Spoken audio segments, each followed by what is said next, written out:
ಎಷ್ಟೋ ವರ್ಷದ ಮೇಲೆ ಇಷ್ಟೊಂದು ನಕ್ಬಿಟ್ಟಿದ್ದೀನಿ. ಸೀರಿಯಸ್ಲಿ ಇನ್ನಷ್ಟು ದಿವಸ ಹ್ಯಾಪಿಯಾಗಿರ್ಬೋದು ಅನ್ಸುತ್ತೆ ಇದನ್ನೇ ರಿಮೈಂಡ್ ಮಾಡ್ಕೊಂಡು.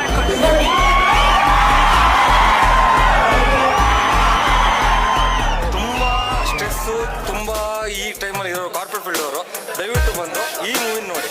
ನಗ್ಲಿಕ್ಕೆ ಒಂದು ರೀಸನ್ ಬೇಕು ಅಂದ್ರೆ ಸೂಟ್ ಫ್ರಮ್ ಶೋ ನೋಡ್ಬೇಕು. ನಾನು ಲಾಸ್ಟ್ ಟೈಮ್ ಇಷ್ಟು ನಗ್ಗಿಡೋದು ಯಾವಾಗ ಅಂತಲೇ ಗೊತ್ತಿಲ್ಲ. ತುಂಬಾ ದಿನ ಆದ್ಮೇಲೆ ಕೂತು ಥಿಯೇಟರ್ ಅಲ್ಲಿ ಫಿಲಂ ನೋಡ್ಬೇಕು ಅಂತ ಅನ್ಸಿತ್ತು.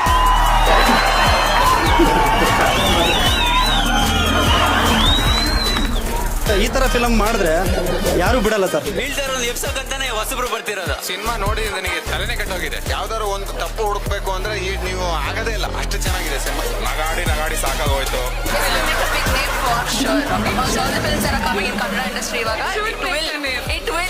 ಅಂಡ್ ರಾಜಣ್ಣ ಈ ತರ ನೋಡೋಕೆ ತುಂಬಾ ವೆಯ್ಟ್ ಮಾಡ್ತಾ ಇದ್ವಿ, ಬಟ್ ಇಷ್ಟು ಡಿಫ್ರೆಂಟ್ ಆಗಿ ಬರುತ್ತೆ ಅಂತ ಅನ್ಕೊಂಡಿರಲಿಲ್ಲ. ಆಮೇಲೆ ಸೆಟ್ರ್ ಇದ್ರೆ ಮ್ಯಾಟ್ರ್ ಇದ್ದೇ ಇರುತ್ತೆ ಅಂತ ಎಲ್ಲರಿಗೂ ಗೊತ್ತು. ರಾಜಿನ್ ಸರ್ಪ್ರೈಸ್ ಮಾತ್ರ ತುಂಬಾ ಅದು ನಮಗೆ ಶಾಕ್ ಆಯ್ತು. ಸಡನ್ ಬಿಟ್ರಪ್ಪ ಸಾಕು, ನಮಗೆ ಸ್ವಲ್ಪನಾರು ಗ್ಯಾಪ್ ಕೊಡಿ, ಅಟ್ಲೀಸ್ಟ್ ಸ್ವಲ್ಪ ಕತೆ ನೋಡ್ತೀವಿ ಅನ್ನೋಕ್ಕೂ ಚಾನ್ಸೇ ಇಲ್ಲ. ಅಲ್ಟಿಮೇಟ್ ಆಗಿ ಬರ್ತಿದ್ದಾರೆ.